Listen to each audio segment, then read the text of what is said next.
everyone, I'm Ashleigh Banfield, and this is Drop Dead Serious. It is Friday, April the 10th, and I've just gotten off the phone and a very long interview with Lynette Hooker's mother, Darlene Hamlet. As you know, Lynette Hooker has now been missing for almost a week in the Bahamas. Her husband is sitting in a detention cell right now, waiting to find out if he's going to be charged. And as of this time, it's 6:12 p.m. Eastern time. So far, there haven't been any charges announced, but that could change. And what we've been told is that if they don't charge him by tonight, he'll spend the weekend in that detention holding cell in Freeport, in Grand Bahamas Island, and it's possible there may be charges next week. But they would have to extend the 48-hour hold that they have on him right now. He's facing a world of hurt right now, possibly, though, in the missing case of his wife, Lynette, because the story that he has told the Grand Bahamian police, according to what his lawyer says, according to news reports, just weird, and doesn't pass the smell test if you're a boater, which I am, and a sailor, which I am, and if you've ever spent any time in bad weather in a small inflatable rib or a small inflatable hard-bottom boat, a little outboard, which I have. I'm just going over it, and it's bizarre. And you've probably heard that Brian Hooker claims that he and his wife had been out and were trying to get from mainland out to their yacht where they had been sailing because they're retired and they're sort of living out the dream on this 46-foot yacht called Soulmate. And the tender, that little, inflatable boat, was taking them from the land out to the boat. They were driving it. It was theirs. And she just bounced right out. And then the current took her away. And she had the keys to an outboard, which I thought was weird. I've since found out it's an electric motor, and there is sort of a key-like device with a string that hangs off it, but it's not wrapped around your wrist. It's not a kill switch. So that's hinky to me. In any case, it's also hinky that when you're in safe harbor where mooring balls are all anchored so that yachts can come up and hook onto them and be parked for the night, safe harbor is safe harbor. There's not like rip currents and tides and that sort of thing typically.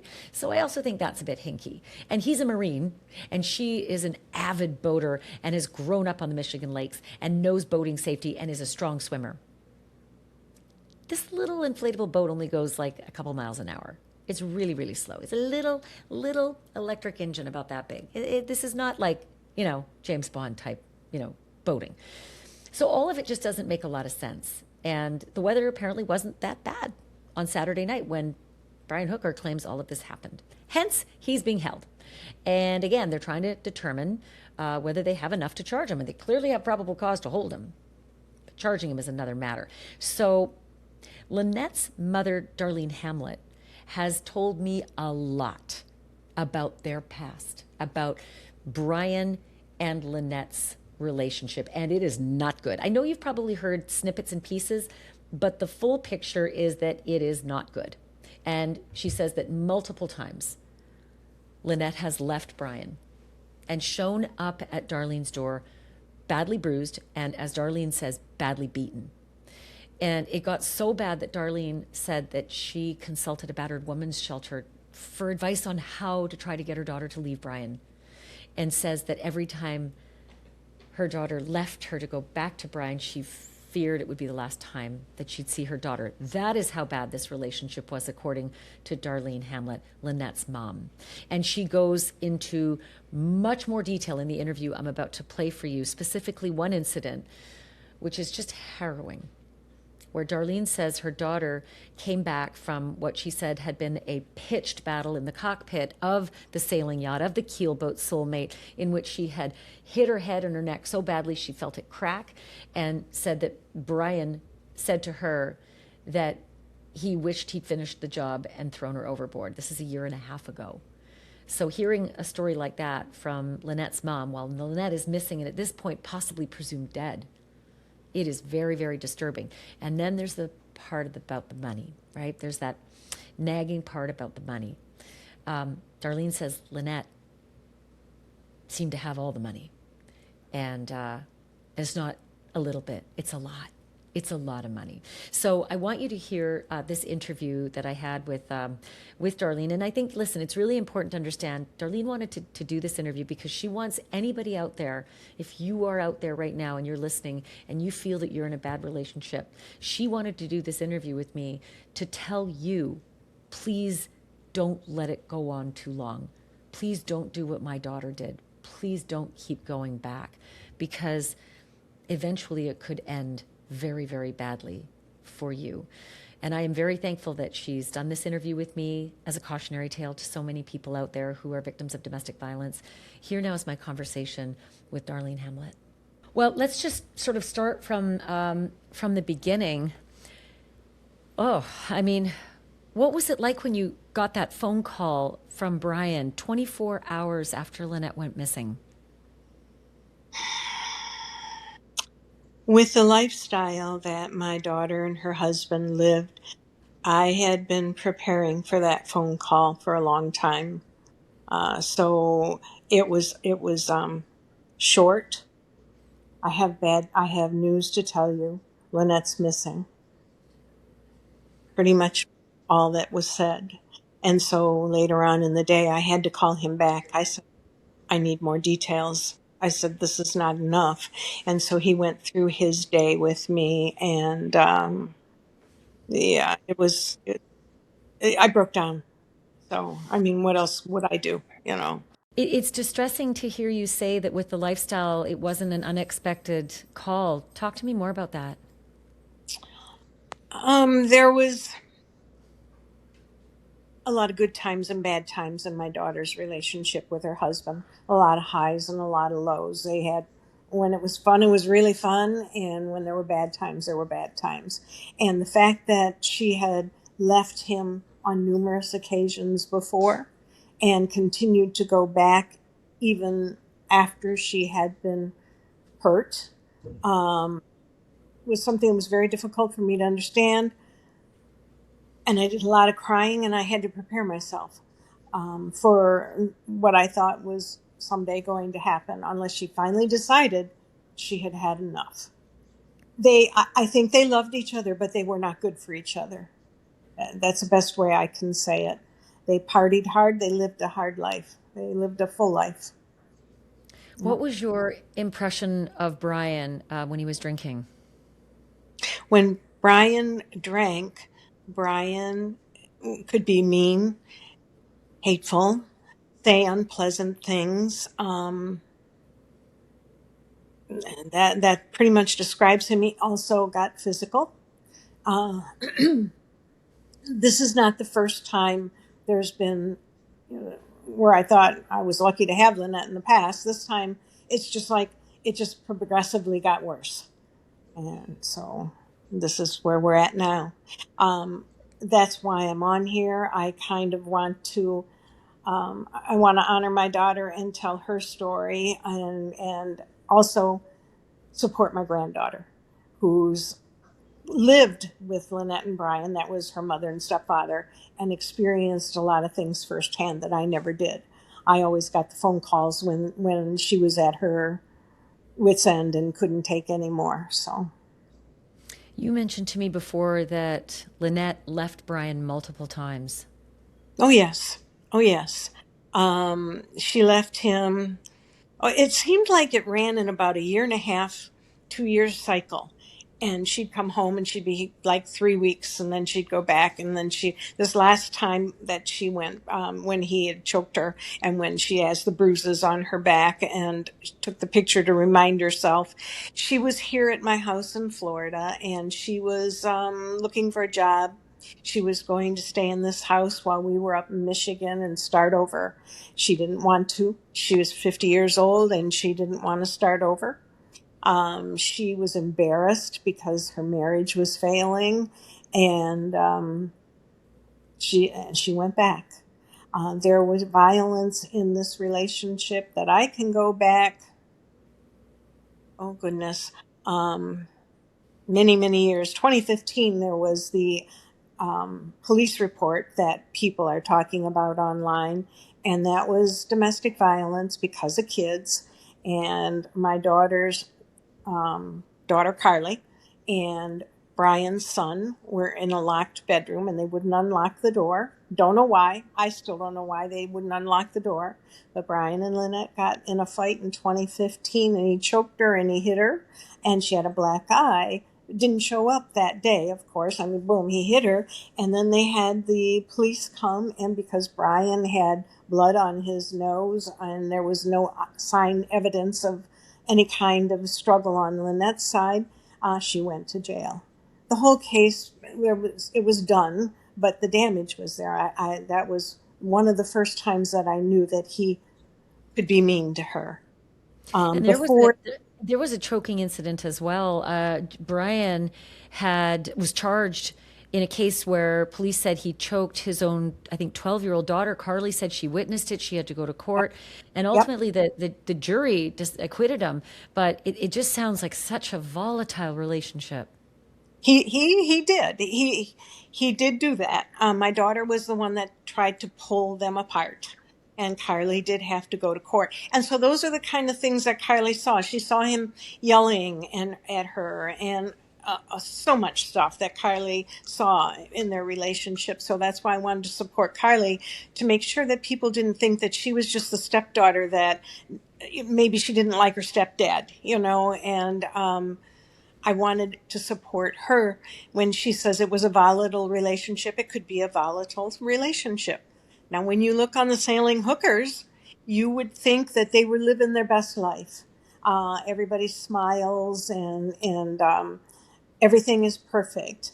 But the one thing that I made my daughter do was I said, I want you to document everywhere you go and everything you do so I know where you are, because I needed that. And she made sure that she did that when you go on the Sailing Hookers and you see Brian.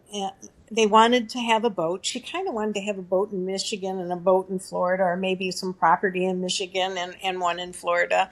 But he wanted a boat in Florida and for the warm weather. But they ended up selling everything in 2020, house and the whole content. You mentioned that she took photos. Lynette took photos of herself to remind herself. What was she trying to remind herself of? Not to go back.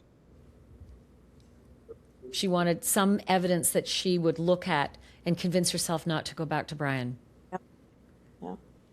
And That yet she went years ago, back. and yet she went back. She was looking for a job.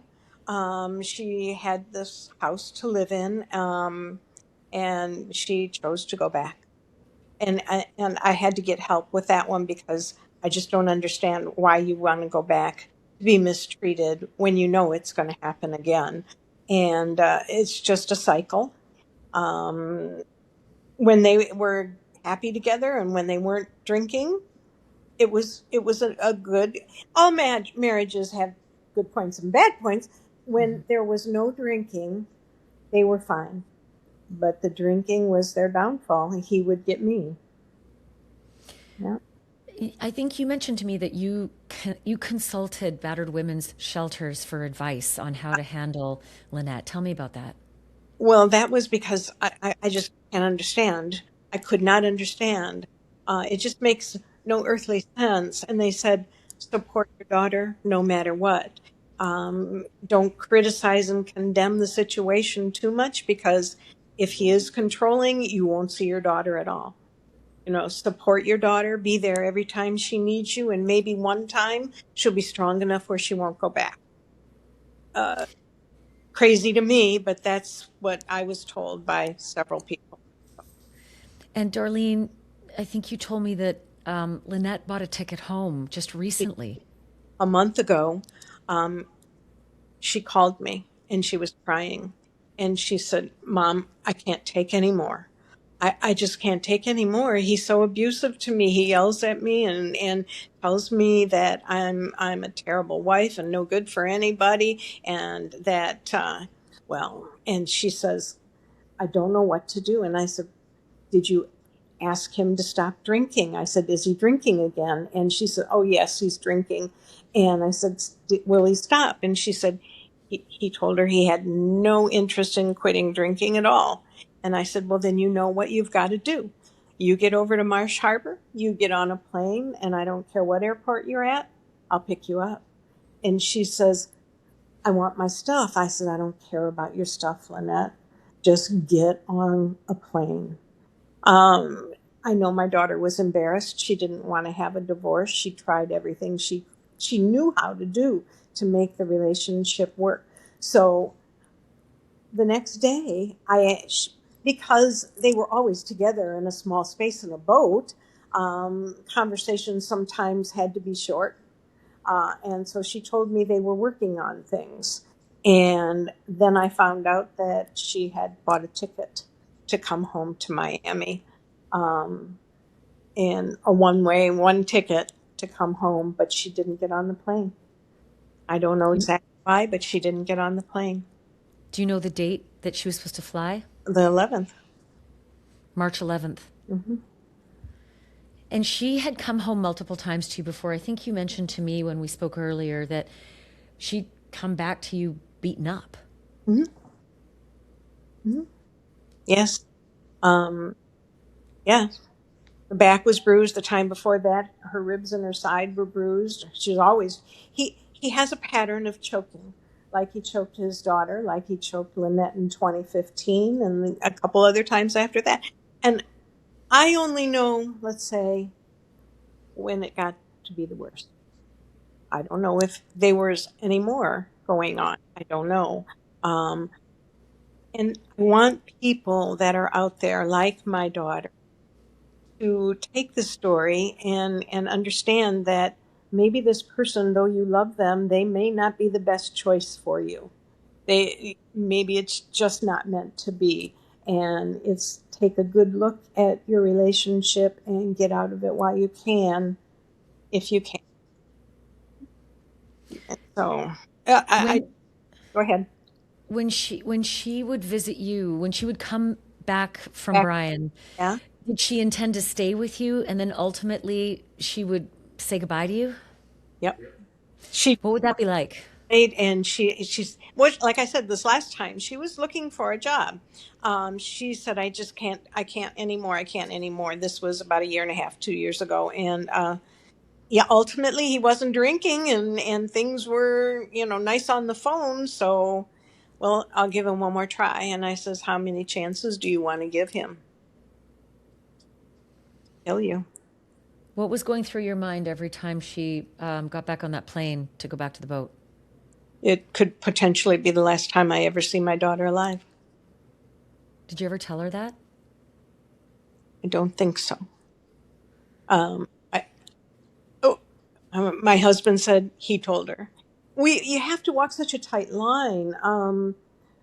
You don't want to alienate him too much. You'll never see your daughter again. So it's just, I tried to support my husband or my daughter when she was with him. I we laughed on occasion. We had good times. We played cards, but he has two sides to his personality, and he can be very pleasurable, pleasant, and he can be very vicious. So, I think you described for me something that Lynette told you one of the times she came home when she said she'd been hurt. She said that her neck had cracked. Can you describe what it was she told you and what she said Brian had said to her in that incident? oh dear. Um, they were on the boat and both drinking. I'm not saying it was a one-sided drinking. They were both drinking, and um, they got in a fight. And he threw her down on this bench, a wooden bench, kind of like in a camper. They have, the boat has a little bench where you sit around the table in the gully, and she landed on that, and it was a wooden bench, and he was on top of her, and he was choking her, and she felt something crack in her neck, and she was so stiff necked for a long time, and I don't know how or why, but she stayed on that boat that night. And the next morning, they packed all of her stuff, both of them. He helped her carry all of her stuff to the dock. And she came home to me for a while. But one of the conversations that they had while they were on the boat the next morning is he told her that he wished he had finished the job and thrown her overboard. So Did she not take it seriously? Did she think it was just hyperbole? Like he was just all talk? how could you think somebody was all talk when you're being choked? You know, I guess she just kept hoping. She didn't want to be in a divorce and another divorce, because she was married a couple times before, and so was he. And so she just kept going back, hoping. She loved him, but she didn't love that side of him, and it just was always there. Darlene, what do you think happened that night, Saturday night, when she disappeared? Brian called me. Called us to tell us that Lynette was missing 24 hours after she was missing. And I said, I need more details. And he said, we drank all day, and we were on land all day, and we had been drinking. And he said, everything that could have gone wrong went wrong. I didn't have a radio. He said an oar broke. Um, and he just kept going on and on. I didn't do this, I didn't do that, it's all my fault. And I said, but why not go after Lynette? Why go the opposite direction? He says, I didn't know where she went. But my thought was, she fell off of a dinghy that wasn't running, and she didn't swim back to the boat for some reason. It's an unsinkable dinghy. Why wouldn't she swim back? My daughter was an excellent athlete and swimmer. So it is, I mean, it makes no sense. But he said anything that went wrong could go wrong, and that he had to paddle for 8 hours to get across and get to where somebody could help. I mean, not Hello? only is Lynette a good swimmer, he's a Marine. Sure. Well, he was an excellent swimmer too. That's why we couldn't understand why he didn't jump out in after her, or why not row toward the way he saw her go. Um, so yeah, I mean, he was a scuba diver too. He'd go under and clean the bottom of the boat, and they snorkeled. And my daughter was raised on a lake and around boats and her whole life. So I think you also mentioned to me she was extremely safe when she was boating. Used to wear a oh, helmet on the keel boat in case the boom would come across. And I'm a sailor. I've never even been that safe. well, in particular, no more that she did that when the winds were bad. She didn't have a house, so when the winds were bad and they were down below and they would get shuffled around, she'd have padding and the helmet on. And it was, we always thought it was kind of funny when she did that. Yeah, and so I always told her, make sure you got your helmet on, so that she could protect herself. So yeah, when she was going out working on the side of the boat, she had life jacks, and she had belts around her and straps on the boat, and she was always very cautious. My daughter was very conscientious of the weather. I mean, all Mr. Weatherman and all the weather stations, I mean, they were always on her phone. She was always watching the weather. And Brian too. I mean, if there was any hint of being bad weather, they were very careful about when they went out and what they did. So I've been told that this little cove area that they're in doesn't have a strong current. It's a protected area. So I've heard so many different things. It gets so confusing. Well, I mean, the whole idea of safe harbor, where mooring balls are set for sailors to come and hook up to find safe harbor, is that typically there are no rip tides, there are no strong currents. So I'm just having a really tough time understanding how somebody leaves the bar or the restaurant to go out to the yacht, and in between, A and B, there's this, catastrophic weather that bounces her out of an 8-foot dinghy that can only go about 2 knots. I mean, it's not the kind of boat that's banging along waves. It barely can go more than a couple miles an hour. I know. So let's talk a little bit about this key, because this has been a big point of contention. He says she went overboard with the key, rendering the engine useless. But, for a lot of people who boat, these are outboards. They don't have keys. Maybe they have a kill switch. And then I think your granddaughter Carly said it was kind of like an electric key that had cord on it, but not a cable that would attach to your wrist, meaning it's not a kill switch that if you went overboard, you'd take it with you, correct? Uh, I can't remember. I've been on the dinghy. I do know it was electric. But that was my thought. It was just kind of like a jet ski. When you fall over, the jet ski stops. And I'm thinking that's what happened with the motor on the dinghy. She fell over. She had the key, and the boat stopped. But it's an unsinkable dinghy. Why didn't she swim back to it? If Also, why would she grab the little cord that hangs down from that electric key? Why would she grab that on her way out? And Carly mentioned she never drove, and she would have to be in the driver's position to be able to grab that cord and bounce out. Like if you're bouncing out because of the waves, you're not grabbing at the key. There's someone in the boat that's going to have to come and rescue you. I have no answer for you. That's why I wanted a full investigation. That's why the story just doesn't make sense. The weather report doesn't even reflect bad weather. I just don't understand. What did the weather look like that particular night? They were expecting some rain, but no gusting winds and waves. So I don't know. Well, and again, I'm just going to say for anybody who's not a boater out there, I've been in lots of these little dinghies, and they are bouncy in waves, but you have to be going at a certain speed in order to hit a wave to bounce out. And that little dinghy, I've seen the engine, I've seen it driving, I've seen it on their Instagram.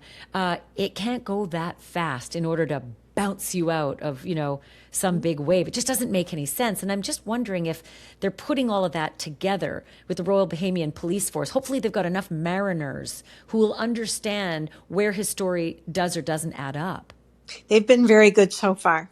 They've been very good about talking with us, and I've talked to the police chief the day it happened. He was called on an email. He got in touch with me, and so they're doing their job for sure.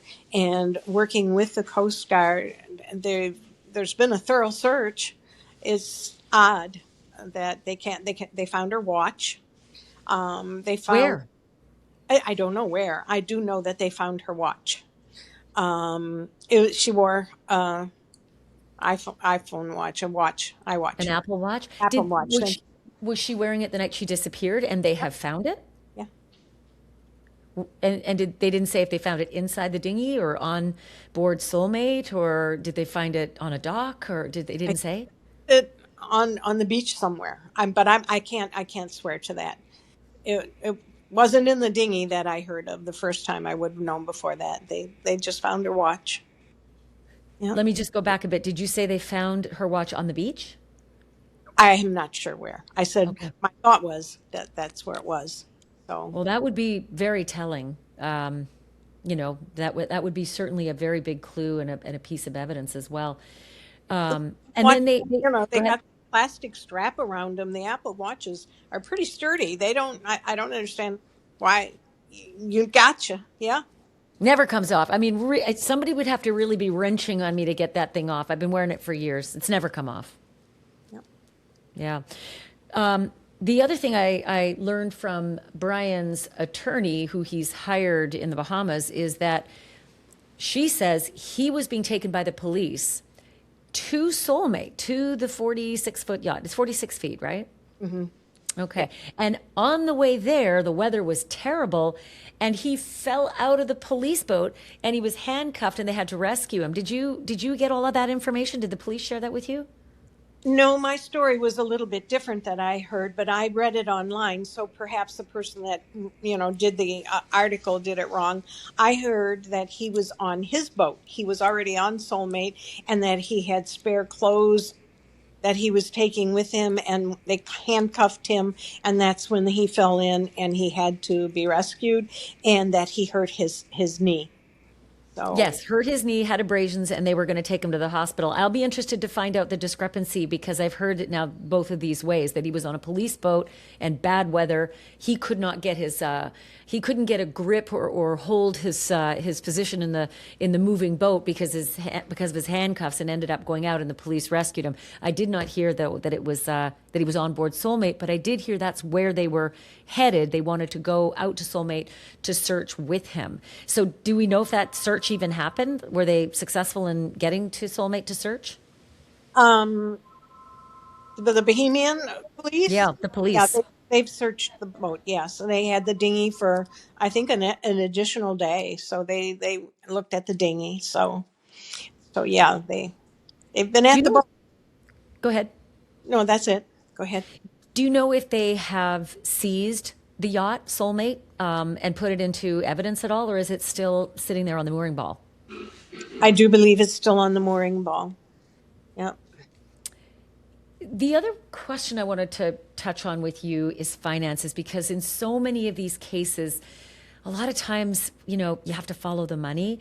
And you mentioned to me that the money was all with Lynette. Yes, it was. Talk to Yeah. me about that.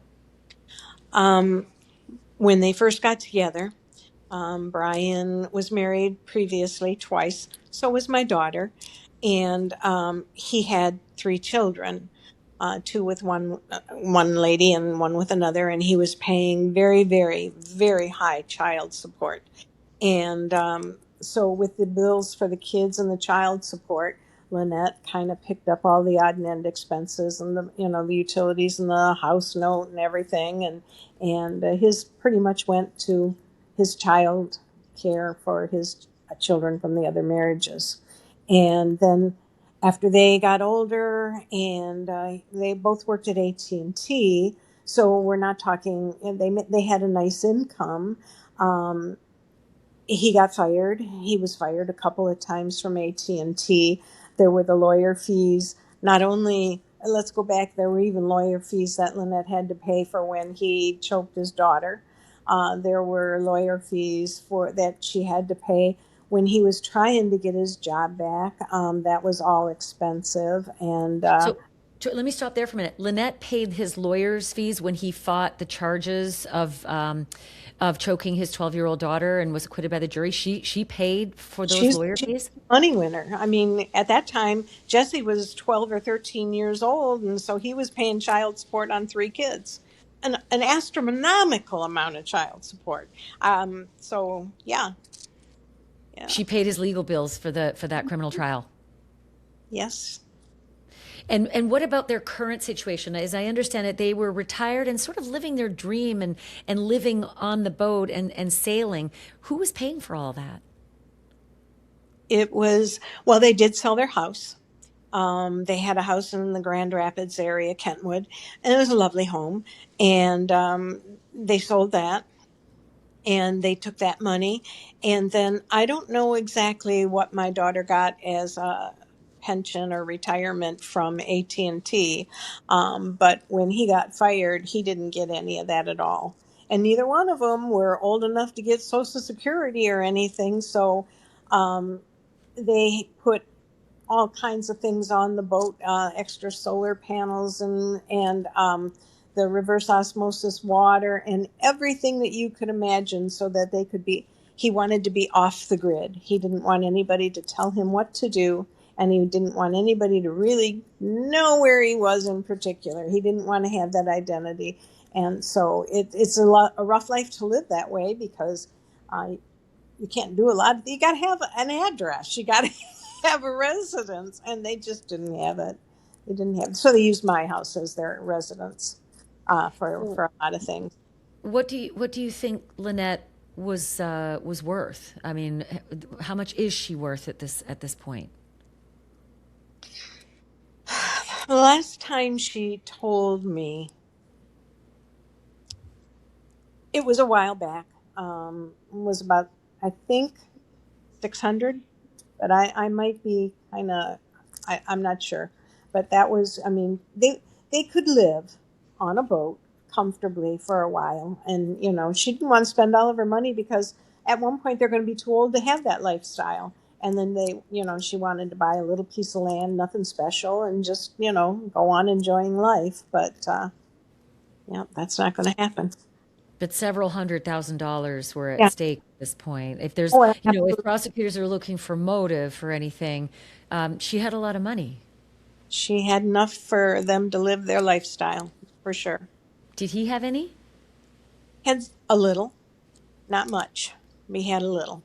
And what about life insurance? Do you know if she had any life I do insurance? not know that. I do not.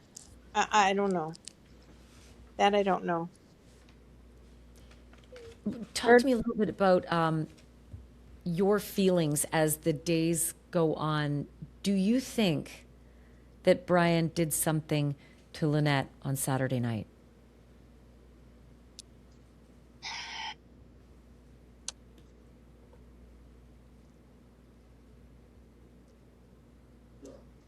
Oh, I'm sorry. Would you say, I'm my husband. Would you That's say, okay. William? Do you believe that Brian may have done something to Lynette on Saturday night? Just a second. What did you say, William?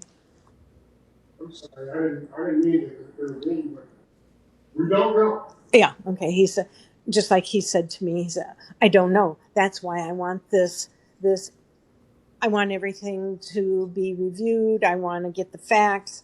I really want to know. We don't know. The potential's there. Let me say, the potential's there. It's been there. And what really makes it even worse is the fact that she had bought that airline ticket a month ago to come home. So, God, I don't want to think so. I want to think it's an accident, but my heart just tells me it might not be. And that's why I want people to know that there was another side of Brian than you're going to see on the sailing hookers. That my daughter did for me, so I'd know where she was. So I always wanted to know where my baby was. She was the one who ran the Instagram accounts to make sure that you always knew what was Where going she, on. Mhm. If you Yeah. had an opportunity to talk to Brian right now, what would you want to tell him? I really don't want to. I don't want to talk to him. Um, I, I, I really don't want to. I can't imagine um, talking with him because it's been so painful for so long that I don't want to talk to him. It, the pain is still too new for all of this. So, no. What's the latest thing that the police and the investigators and the Coast Guard have told you about their findings? The watch. Um, um, they seized a lot of the electronics and stuff that Brian had. I think they said they have her phone, but I'm not sure.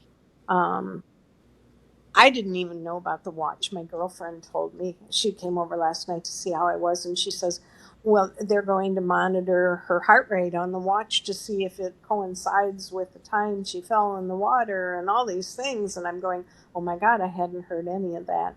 So the Coast Guard, he calls me about every night and tells me the newest things that have come up. And so it's a long waiting process. I just want to find out.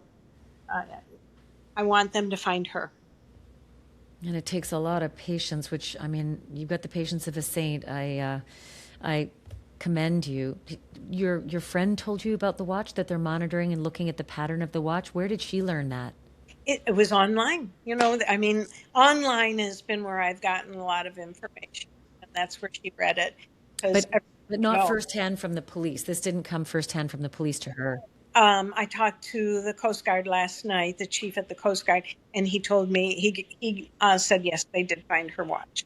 Also, Darlene, as watches go, your granddaughter Carly told me that Brian had a special watch and that she could plot his course and that she actually saw the course that he took that night and it corresponded with floating for all those hours and eventually beaching at Marsh Harbor. Okay. So that it's news, hey? I mean, Water, and float around too.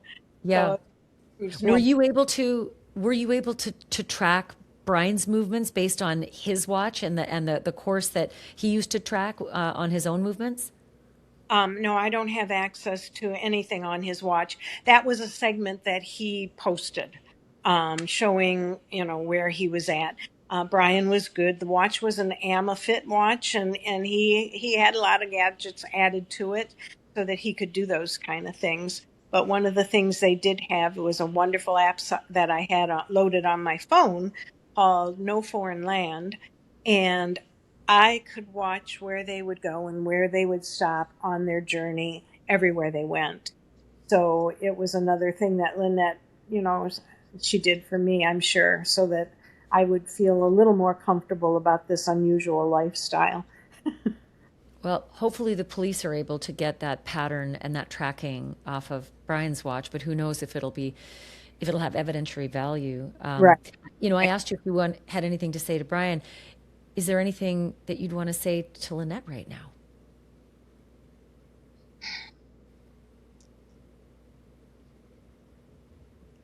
Just nothing more than I love you and wish you would have come home.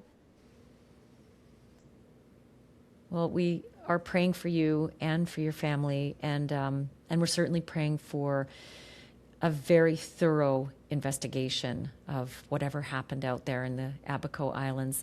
Darlene, thank you so much for sharing all of this with me. And if there's anything we can do, please let us know. You bet.